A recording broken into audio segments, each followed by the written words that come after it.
Yeah, hello and welcome to my another video. So in this lecture we are going to study the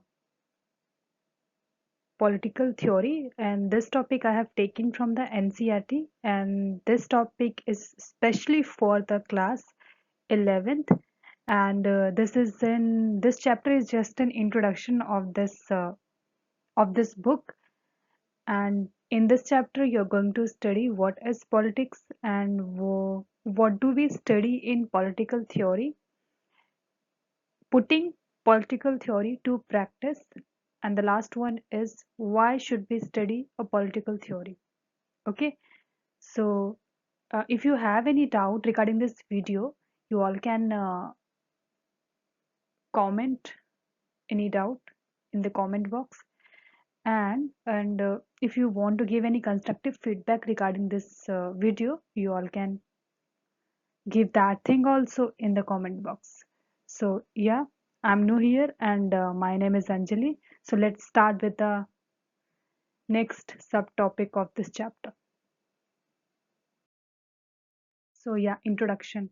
As you all know that we all are human beings, right? So what makes us as the human being and what makes us different from other species is that we have two aspects. Okay, one is to reason and another one is language. Reason, in the reason also we have what? We have ability to reflect our action or their action, human beings action, right? Reflection here it means that कि हमने जो कुछ भी present में experience किया है या फिर देखा है, लेट्स सपोज आपने ये चैप्टर ही अभी देख रहे हो, ये वीडियो आप अभी देख रहे हो, अब जब वीडियो बंद हो जाएगा, जब आप बैठ करके आराम से या फिर आप अपने कंफर्ट जोन में होगे तो कुछ चीज सोचोगे, राइट? उसी चीज को बोलते हैं रिफ्लेक्ट। सोचोगे, फिर आप अपने माइंड में कुछ और कंस्ट्रक्ट करोगे कि हाँ, ये चीजें ऐसी नहीं होनी चाहिए, ऐसे होना चाहिए, या फिर अगर ये ऐसे है तो ऐसे क्यों है, राइट? तो आपको कुछ इसका आंसर मिलेगा, लॉजिक मिलेगा.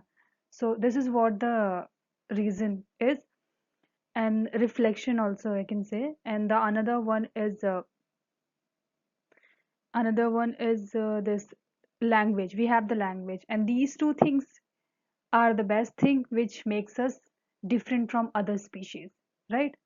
So language also we can provide any kind of ideas, and we can discuss, we can give any ideas in the form of language. So this is why we are different from other species. And in political theory these two aspects are really help us a lot. And we can see, we analyze through this reason and through this language, we analyze some basic questions in political theory, right? Like how our society is organized, government के बारे में, कौन सी form of government best है, या फिर कितना freedom limit करना चाहिए हमें, कितना फ्रीडम, हमारा जो लॉ है कितना फ्रीडम हमें लिमिट कर रहा है, एंड हमें स्टेट ने कितना वो किया है सिटीजन से, और हम एक दूसरे से एज अ सिटीजन हम एक दूसरे से कितना कनेक्टेड है, या फिर कितना चीज़ों को वो करके रखते हैं, right? So yeah, let's go to the next topic, which is not the topic. Further, we will study in this subtopic, in the introduction वाला part में हम study करेंगे आगे, that what political theory tells us about, what do we do in political theory. So it is a systematically things, हम systematically think करते हैं values को, values in the sense values like we have we have freedom, equality and justice. और यही चीजें हम कहीं ना कहीं अपने कॉन्स्टिट्यूशन में भी देखते हैं।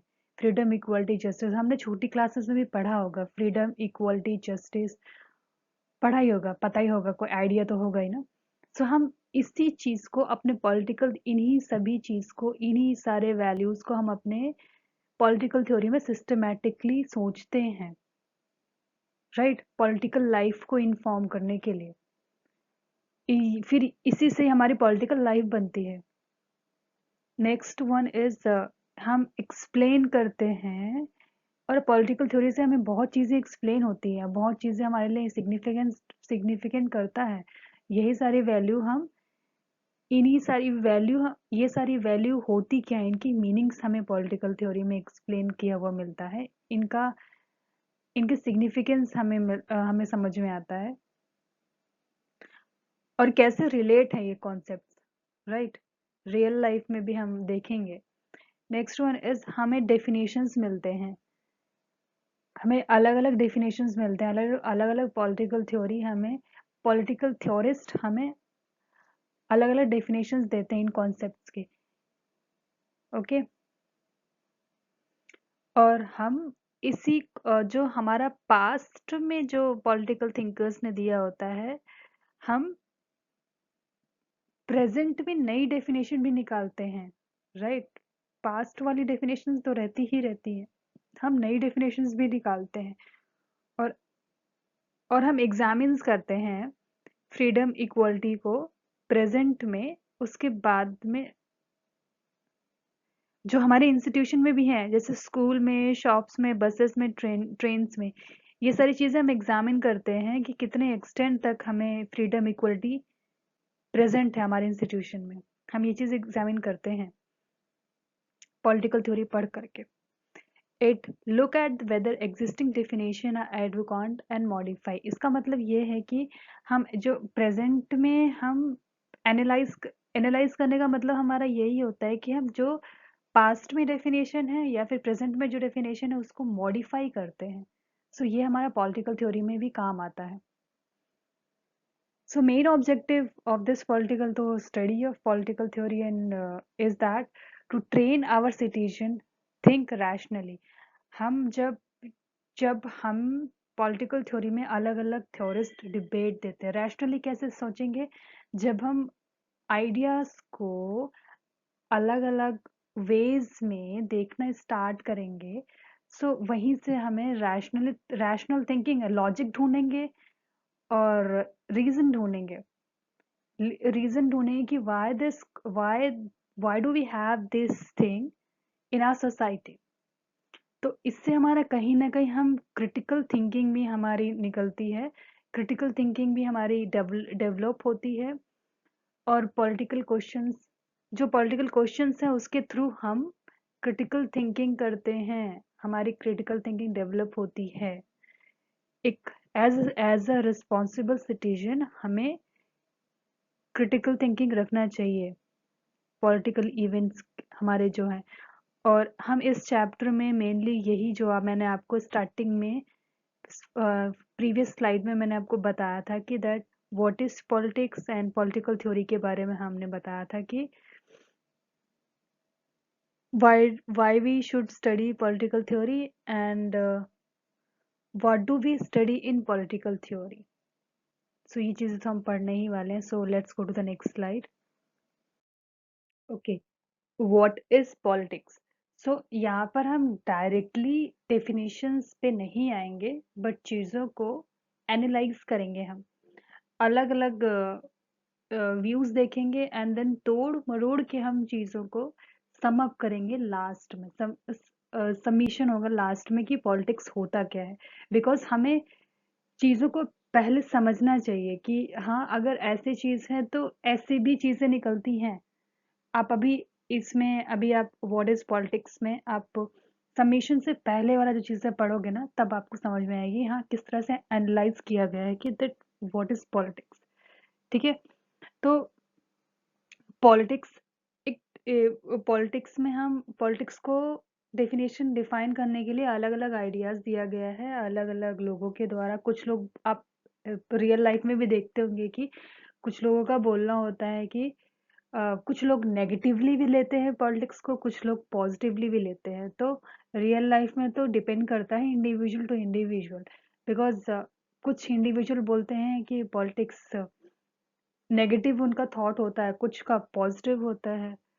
सो या यही चीज़ हम अभी देखेंगे अपने स्लाइड्स में। देख कुछ लोग बोलते हैं कि पॉलिटिक्स मैनिपुलेटिंग है, कुछ लोग बोलते हैं कि what politics is what politician do, and कुछ लोग बोलते हैं स्कैम है, कुछ लोग बोलते हैं पॉलिटिक्स खेली जाती है, कुछ लोग बोलते हैं पॉलिटिक्स डर्टी, कुछ लोग का ये बोलना है कि फॉल्स प्रोमिसेस किए जाते हैं, मैनिपुलेटिंग होती है, personal interest and group interest इसमें होते हैं। और फिर इस तरह से तो कुछ जो ऑर्डिनरी पीपल उन्होंने तो होप ही छोड़ दिया है पॉलिटिक्स से। और बिजनेसमैन और एंटरप्रेन्योर ये सब भले ही बोलते होंगे कि नहीं, they all are get rid of all this, they all stay away from all this, but कहीं ना कहीं इन्होंने पॉलिटिकल पार्टीज को फंड तो देना ही देना है। फिर फिल्म स्टार्स भी अगर उनसे कोई क्वेश्चन पूछा जाए कि पॉलिटिक्स करंट चीज़ों से, पॉलिटिक्स से रिलेटेड ही कोई क्वेश्चंस पूछ लेते हैं तो वो भी बोलते हैं कि no, we all are not at all interested in all this. They say that they they try to stay away from all this, but in future कहीं ना कहीं हम देखते हैं कि they are working in that institution, they are working in that party, so ये हम देखते हैं। और फिर नेक्स्ट चीज ये भी आती है कि हम पॉलिटिक्स को एज अ पब्लिक सर्विस भी देखते हैं, कुछ लोग पॉलिटिक्स को पब्लिक सर्विस की तरह भी देखते हैं। तो इस तरह से दो क्वेश्चंस निकलते हैं यहाँ पे। लाइक फर्स्ट क्वेश्चन इज, क्या पॉलिटिक्स इज अनडिजायरेबल एक्टिविटीज है जिससे कि हमें उससे उससे दूर रहना चाहिए, हमें उससे हमें उससे दूर रहना चाहिए, या फिर हमें उसके पास जाना ही नहीं चाहिए। और फिर दूसरा चीज निकलता है कि क्या ये वर्थ वाइल एक्टिविटीज है in order to make our world better, या बट भले ही ऐसी चीजें आई हैं कि सेल्फ इंटरेस्ट के लिए ही पॉलिटिक्स का मेथड, हम किसी भी मेथड पॉलिटिक्स, भले ही चीजें आई हैं, निकल के आई हैं कि सेल्फ इंटरेस्ट के लिए पॉलिटिक्स खेली जाती है या फिर कोई भी मेथड यूज किया जाता है पॉलिटिक्स को, लेकिन पॉलिटिक्स बहुत इंपॉर्टेंट एंड इंटीग्रल पार्ट है सोसाइटी का। इनफैक्ट महात्मा गांधी ने भी ये बोला है कि सोसाइटी में भी पॉलिटिक्स जो है वो coil of a snake and there is no other way out but to wrestle with it। इसका मतलब ये है कि हम पॉलिटिक्स से, सोसाइटी में हम पॉलिटिक्स से एक तरह से घिरे हुए हैं, स्नेक की तरह, राइट? स्नेक की तरह हम हर एक आदमी घिरा हुआ है सोसाइटी में स्नेक की तरह, उससे हम निकल नहीं सकते। कोई भी आदमी उस कॉइल ऑफ स्नेक से निकल नहीं सकता है, बट उसको कन्फ्रंट कर सकता है, उसको फेस ऑफ कर सकता है, उससे फाइट कर सकता है। So this is what the meaning. And कोई सोसाइटी एग्जिस्ट ही नहीं करती है कोई पॉलिटिकल ऑर्गेनाइजेशंस के without the form of political organisations और कलेक्टिव डिसीजन मेकिंग के। अगर ये चीजें नहीं होंगी तो सोसाइटी एग्जिस्ट ही नहीं करेंगी, right? So let's go to the next slide। Okay, so society को सस्टेन रखने के लिए भी हमें जो इसके मेंबर्स हैं, जो सोसाइटी के जो मेंबर्स हैं उनके मल्टीपल नीड्स एंड इंटरेस्ट को हमें अकाउंट में तो रखना ही पड़ेगा। और इनफैक्ट सोशल इंस्टीट्यूशंस जो हैं वो पीपल वो इमर्ज्ड ही क्यों हुए हैं, पीपल को हेल्प आउट करने के लिए, उनकी उनकी नीड्स एंड एस्पिरेशन को फुलफिल करने के लिए। और ऐसे इंस्टीट्यूशन हमें हेल्प करते हैं फाइंड आउट करने के लिए कि हम किस तरह से एक साथ रह सके, एक दूसरे के साथ रह सके, एक साथ अच्छे से रह सके। और ये सब करने के लिए हमें क्या चाहिए, इन गवर्नमेंट का बहुत इंपॉर्टेंट पार्ट प्ले होता है एक सोशल इंस्टीट्यूशन में। तो सो गवर्नमेंट किस तरह से फॉर्म हुई है और गवर्नमेंट किस तरह से फंक्शन हुई है वो तो इम्पॉर्टेंट फोकस पॉइंट तो होता ही है पॉलिटिक्स का। बट लेकिन politics is not confined to the affairs of government. In fact जो गवर्नमेंट करती है वो रेलेवेंट तो है, राइट? बिकॉज वो कहीं ना कहीं जो पीपल की जो लाइफ है उसको इफेक्ट करती है अलग तरीके से। गवर्नमेंट पॉलिसीज को ले लिया जाए, गवर्नमेंट पॉलिसीज की जो गवर्नमेंट पॉलिसीज होती हैं वो हम जब देखते हैं, जब वो प्रैक्टिकल इम्प्लीमेंट होता है तो हमें ही उसके अकॉर्डिंग चलना होता है, right? So since the action of the government हमें इफेक्ट करता है डीपली, तो हम इसीलिए गवर्नमेंट जो करती है हम बहुत ज़्यादा लाइवली इंटरेस्ट लेते हैं। किस तरह से लेते हैं? हम एसोसिएशन करते हैं, ऑर्गेनाइज कैंपेन और डिमांड्स, अपनी डिमांड्स रखते हैं कि हाँ आपकी पॉलिसीज़ ठीक है या ये चीज़ें ठीक है, हम ये चीज़ें कर सकते हैं, बट कुछ चीज़ें ऐसी भी हैं जो हमारे लिए ठीक नहीं है। सो हम अपनी डिमांड्स रखने के लिए हम एक कैंपेन रखते हैं, हम धरना प्रदर्शन करते हैं, सिट इन रैली पे जाते हैं, ठीक है। फिर हम लोग ये भी हम डिबेट भी करते हैं कि जो भी एक्शंस होते हैं अपने रिप्रेजेंटेटिव के, हम डिस्कस करते हैं कि करप्शंस कितना इंक्रीज हुआ है, कितना डिक्रीज हुआ है, right. So okay, to sum up, हम ये पॉलिटिक्स अराइज एक फैक्ट से होती है, a different vision of what is just and desirable for us and the society। हमारे सोसाइटी के लिए हम ऐसा विजन रखते हैं, ऐसा विजन जो है हमारा कि हमारे लिए और हमारी सोसाइटी के लिए जो सही है और जो डिज़ायरेबल है, जो सोसाइटी डिज़ायर रखती है कि हाँ ऐसी चीज़ें होनी चाहिए हमारी सोसाइटी में। सो वहाँ से कहीं ना कहीं पॉलिटिक्स अराइज होती है। हम क्या करते हैं, मल्टीपल नेगोशिएशंस करते हैं, हम कलेक्टिव डिसीजंस बनाते हैं। दो चीज़ें दो लेवल पे होती हैं, राइट। एक तो गवर्नमेंट लेवल पे होती है, एक पीपल लेवल पे होती है। Government, what government do and how they relate the aspiration of the people, और दूसरा है कि पीपल किस तरह से स्ट्रगल करते हैं और इन्फ्लुएंस करते हैं डिसीजन मेकिंग को।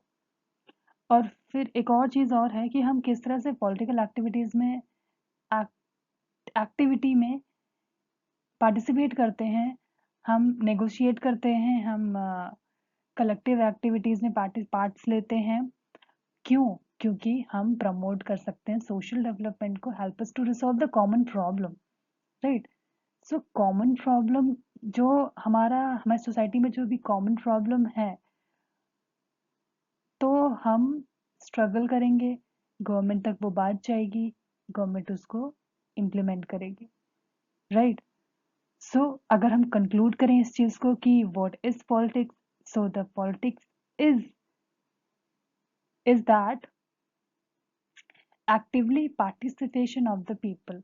यहाँ पे आपने देखा, ठीक है, with the help of the government for what, to promote social development and help to resolve the common problem, or this is also different vision of what is just and what is desirable। and इसके लिए हम क्या करते हैं, multiple negotiation and collective decision, right। So I hope this thing is clear to you all, so let's go to the next slide। okay, next topic is what do we study in political theory, right. हमने देखा है अभी हमने पीछे देखा था, हमने क्या पढ़ा था, इक्वालिटी, फ्रीडम, जस्टिस। ये चीज़ें क्या है, ये हमारा डिफरेंट वैल्यूज एंड प्रिंसिपल है, राइट। और यही एक आइडियल्स हैं, आइडियल्स लाइक ये डेमोक्रेसी, फ्रीडम एंड इक्वालिटी। और यही चीज़ें कहाँ पर एनश्राइन है, हमारे कॉन्स्टिट्यूशन में। डिफरेंट कंट्री में try to protect such values by enshrining them in their constitution। हमने भी किया हुआ है, ठीक है। हमने इक्वालिटी रखी है, इक्वालिटी एज अ वैल्यू हम देखते हैं अपने कॉन्स्टिट्यूशन में है equality, right. So the idea and the principle debated, हम क्या पढ़ते हैं इसी पॉलिटिकल थ्योरी में, हम आइडिया एंड प्रिंसिपल को डिबेट करते हैं, like different political philosopher, political thinkers जो हैं, जैसे कि Kautilya, Aristotle, Jean Jacques Rousseau, Karl Marx, Mahatma Gandhi and doctor B R. Ambedkar. इन लोगों ने डिबेट किया है आइडियाज, इन्हीं आइडियाज को, इन्हीं प्रिंसिपल को हमने पॉलिटिकल थ्योरी में डिबेट किया है इन्होंने ही। कौटिल्य इंडिया से थे, बाकी जितने भी हैं ये बाहर के थे, ग्रीक फिलोसोफर। कुछ तो ग्रीक्स हैं, कुछ ब्रिटेन से हैं, कुछ जर्मनी से हैं, सो दे ऑल आर दैट। यहीं पर हमने देखा है कि हम डिबेट करते हैं। डिबेट क्या डिबेट करते हैं? ये डिबेट करते हैं value and principle. I hope. और किन्होंने डिबेट किया है इस बुक में? इन्होंने डिबेट किया है, इन लोगों ने, political philosopher and political theorist. For example हम फ्रीडम का देख लेते हैं। एग्जाम्पल एज एग्जाम्पल किस तरह से डिबेट होता है, अलग अलग व्यूज देखेंगे हम फ्रीडम के। अभी यहाँ पर देखो, पहला है प्लेटो ने और एरिस्टोटल ने डिस्कस किया है वेदर मोनार्की और डेमोक्रेसी वाज बेटर। ठीक है। रूसो ने जैसे बोला है, आर्ग्यू किया है कि freedom as a fundamental rights of the mankind. Rousseau ने बोला है कि फ्रीडम को हम फंडामेंटल राइट्स की तरह, फंडामेंटल राइट्स की तरह देखेंगे। ठीक है। कार्ल मार्क्स का बोलना है कि equality was the crucial as freedom. जिस तरह से फ्रीडम हम देते हैं उस तरह से हमें इक्वलिटी को भी एकदम क्रूशियल रखना चाहिए। दूसरा है महात्मा गांधी भी आ गए हैं यहाँ पर, discuss the meaning of genuine freedom और swaraj in his book Hind Swaraj. ठीक है। यहाँ पे इन्होंने ये किया है। डॉक्टर अंबेडकर, जहाँ पे भी वो लोग ये डॉक्टर अंबेडकर आते हैं उनसे ये शेड्यूल कास्ट, शेड्यूल ट्राइब्स, ये चीज़ें आती हैं कि इनके फ्रीडम का क्या। ठीक है। तो क्या इनको हम स्पेशल प्रोटेक्शन दें? राइट। इनको भी स्पेशल प्रोटेक्शन देंगे तो this is what called freedom for them, like for I can say for doctor B R Ambedkar. ठीक है। These ideas found their place in the Indian Constitution. Our preamble enshrines the freedom and equality. अब यही सारी चीजें हमने कहाँ रखी हैं? इंडियन कॉन्स्टिट्यूशन में।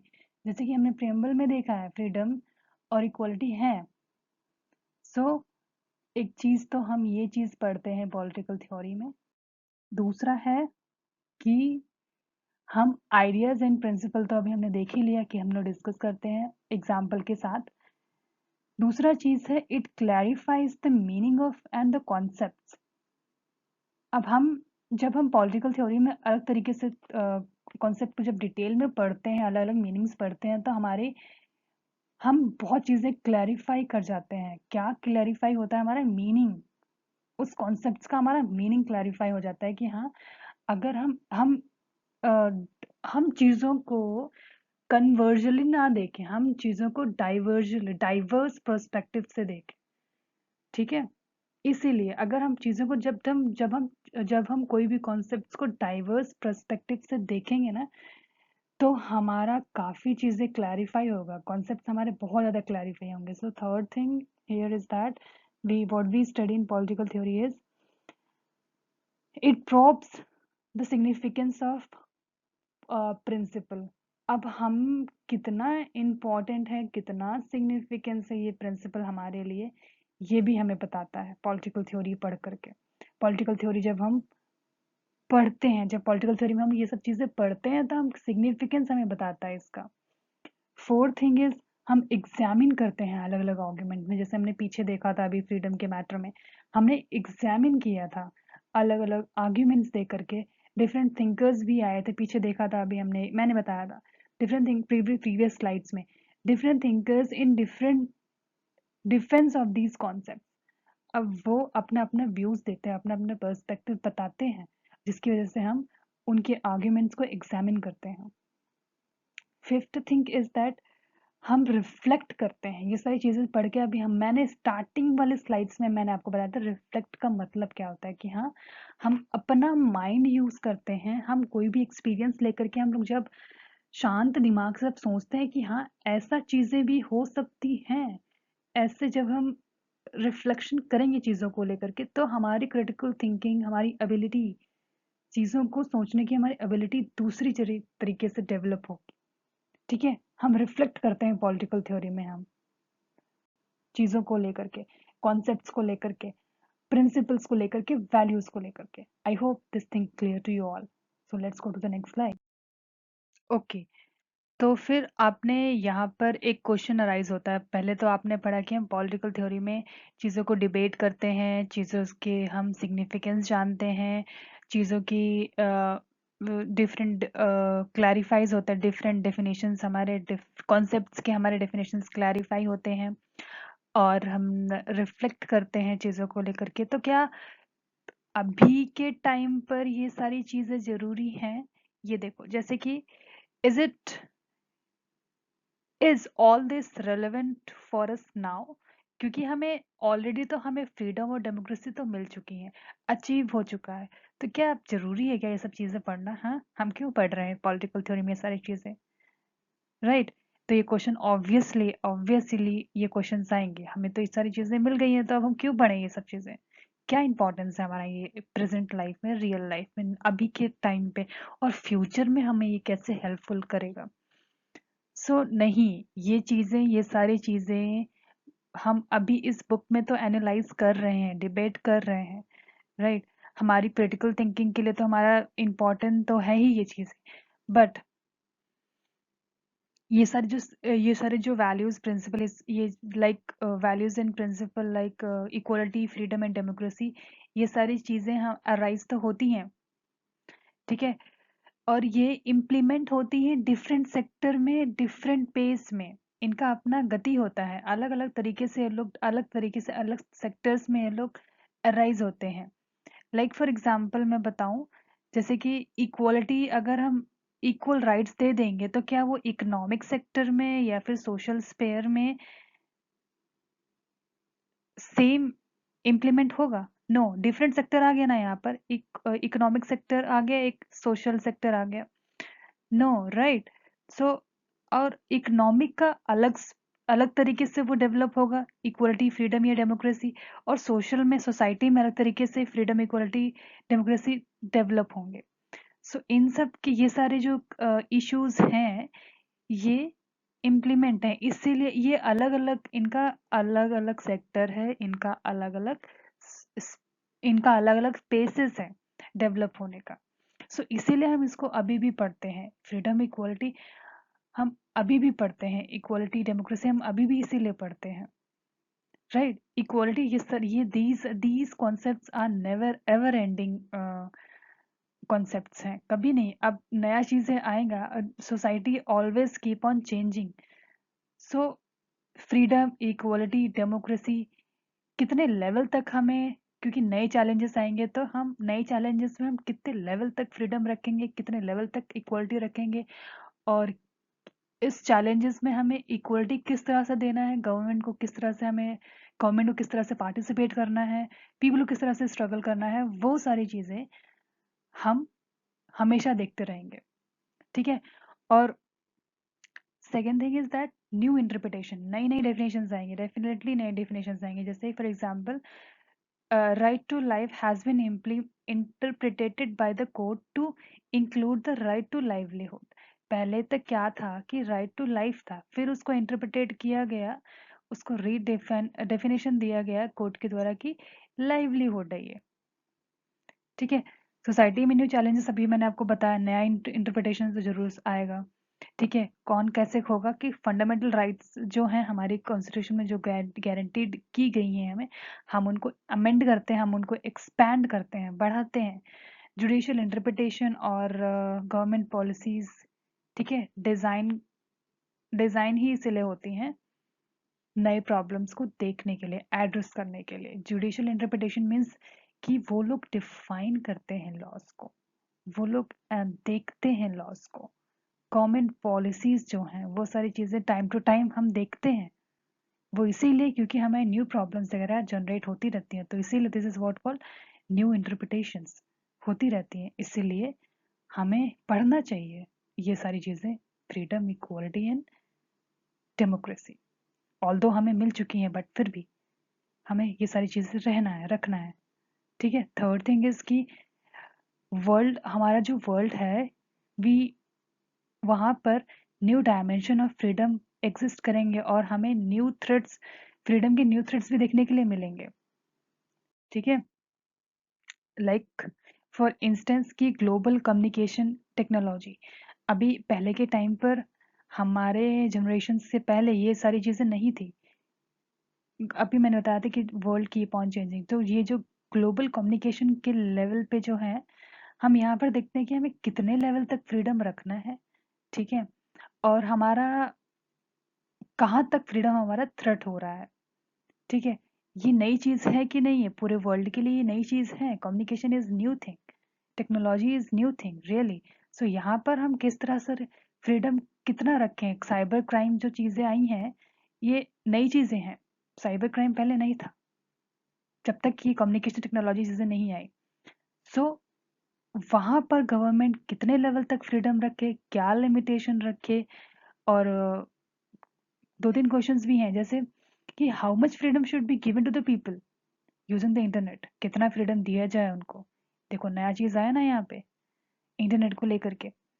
और गवर्नमेंट गवर्नमेंट को कितना अलाउड है प्राइवेट ईमेल्स को पढ़ना, क्योंकि वो टैकल डाउन तो करती है ना टेररिज्म को, इसलिए तो वो प्राइवेट ईमेल्स पढ़ती है। तो कितने अलाउड है वो लोग, कितने लेवल तक अलाउड है, वो चीज़ हम देखते हैं प्रेजेंट के लाइफ में।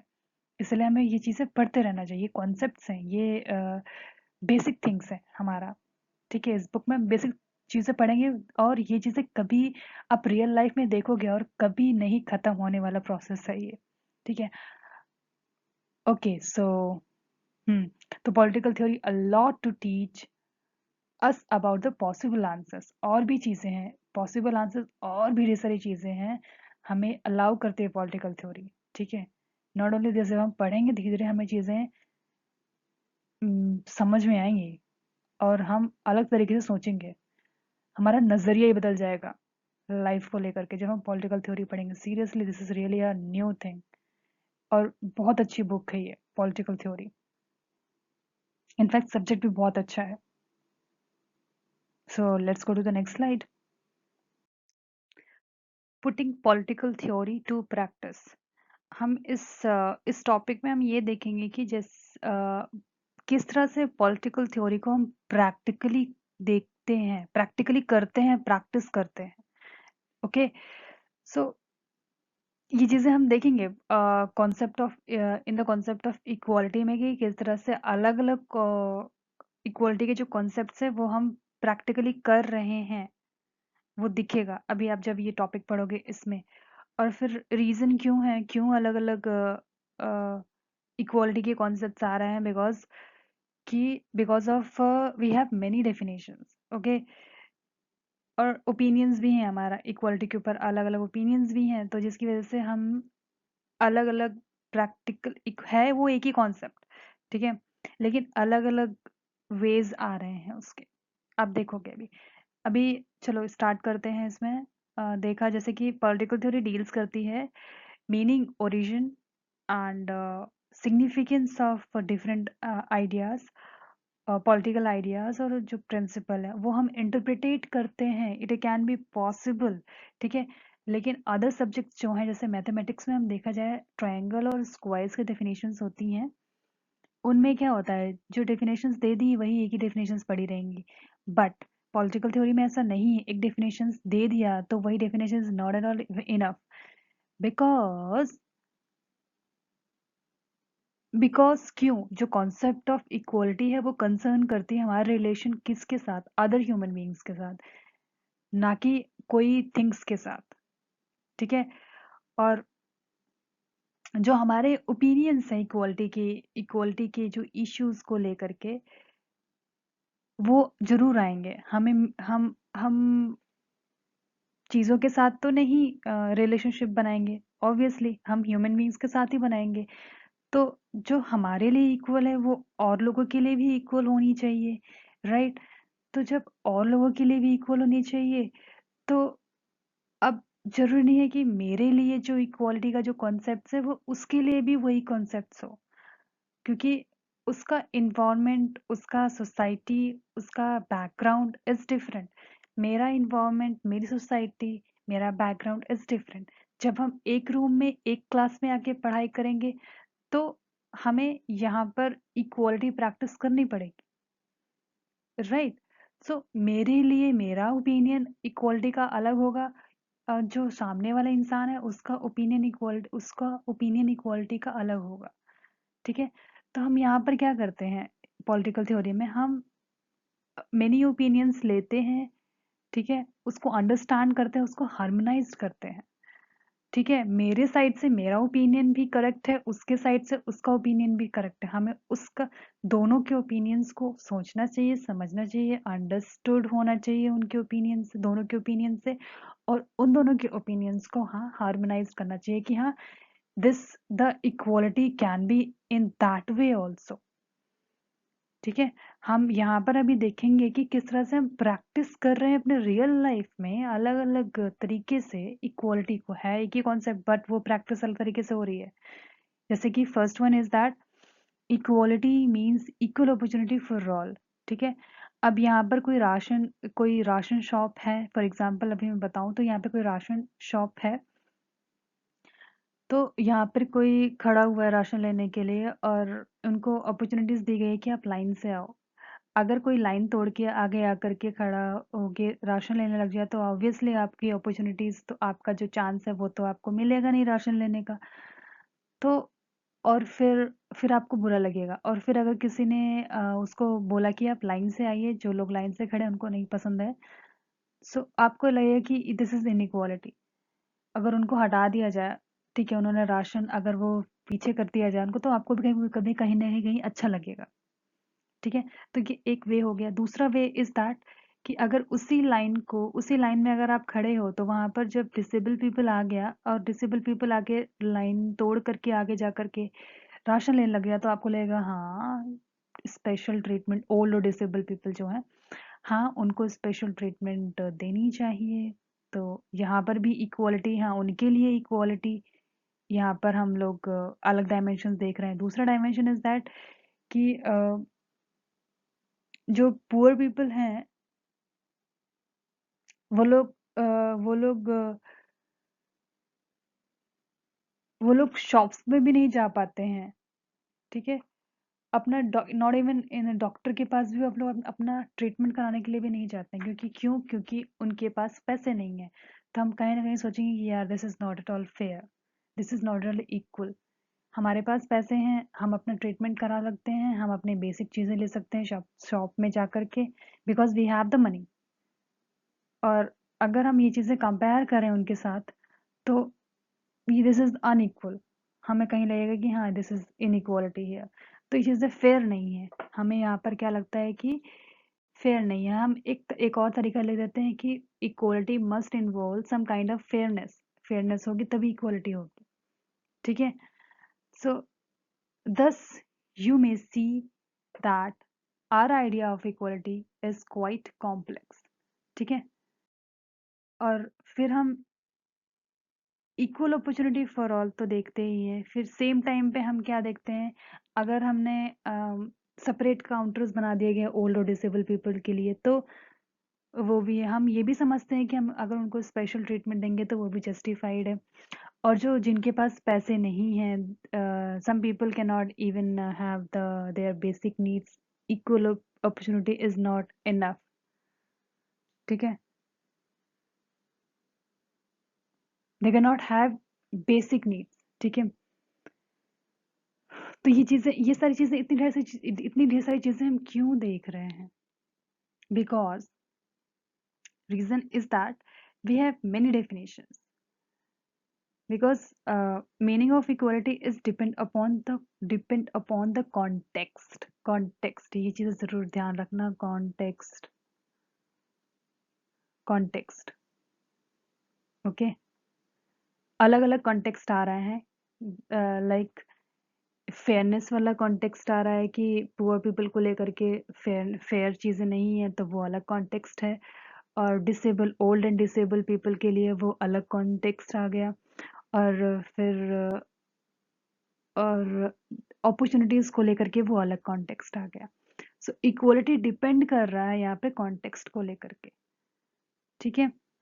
और we discover many layers of meaning because क्योंकि हम अपने रियल लाइफ में we are doing political theory without realising, हमें समझ में भी नहीं आ रहा है कि हम पॉलिटिकल थ्योरी प्रैक्टिस कर रहे हैं, हमें रियलाइज भी नहीं है, ठीक है।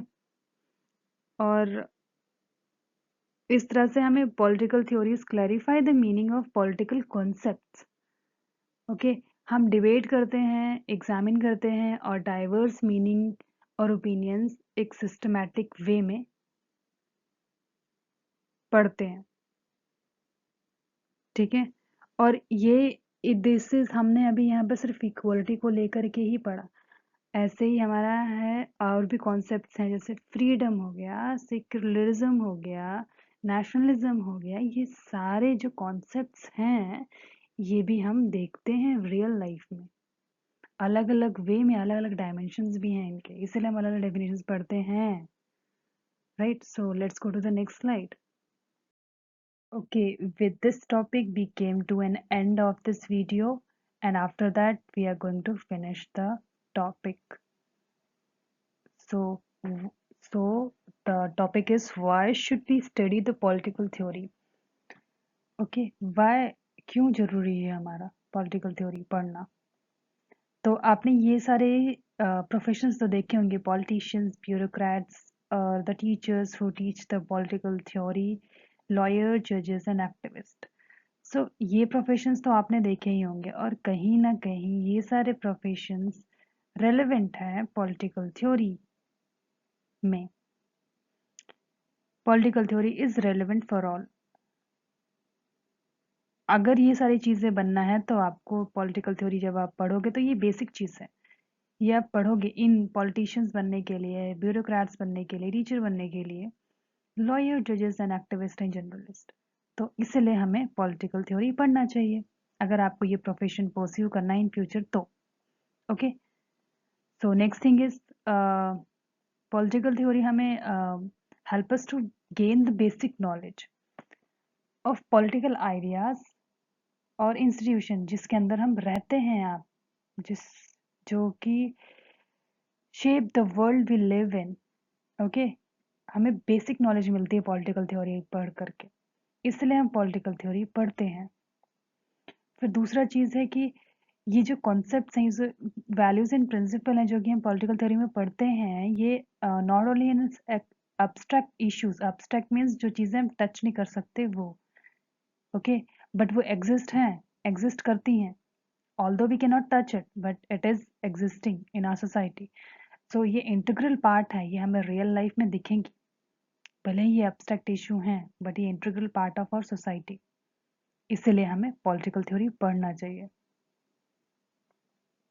और पॉलिटिकल थ्योरी में जब हम एग्जामिन करते हैं आइडिया अपने, एग्जामिन करते हैं अपने आइडिया और फीलिंग्स को, तो हम पॉलिटिकल थिंग्स को जब हम, तो फिर क्या होता है, हम एक मॉडरेट फीलिंग्स आ जाती है हमारे अंदर, फीलिंग्स एंड आइडिया हम बिल्कुल बदल जाते हैं कि हाँ ऐसे भी चीज़ें हो सकती हैं, क्योंकि हम अलग अलग ओपिनियंस पढ़ते हैं, क्योंकि हम खुद एक पर्टिकुलर ओपिनियंस के साथ स्टिक रहते हैं, बट जब हम अलग अलग ओपिनियंस देखेंगे, समझेंगे, हाँ, तब हमें समझ में आता है कि हाँ इस तरह से भी चीज़ें हैं, इस डायमेंशन में भी चीज़ें हो सकती हैं, इसीलिए हम अपने फीलिंग्स, हम अपने आइडियाज़ भी मॉडरेट कर देते हैं पॉलिटिकल थ्योरी, इसलिए भी हमें पढ़ना चाहिए।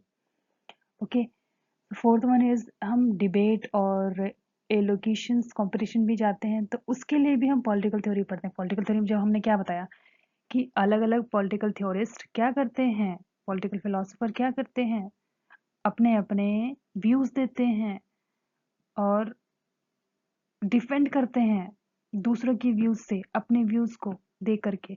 सो इससे हमारे अंदर एक स्किल आ जाती है डिबेट करने का, कि किस तरह से हम चीज़ों को, अपने व्यूज को किस तरह से डिफेंड कर पाए दूसरों की व्यूज से। राइट, हमारे अंदर वो डिबेट आ जाता है। तो पॉलिटिकल थ्योरी एक्सपोज अस सिस्टमैटिकली थिंकिंग, हमने अभी स्टार्टिंग में क्या पढ़ा था, हम सिस्टमैटिकली थिंक करते हैं, एग्जामिन करते हैं, क्रिटिकल थिंकिंग हमारे अंदर डेवलप होती है, हमारे अंदर ओपिनियन डेवलप होता है। ओके,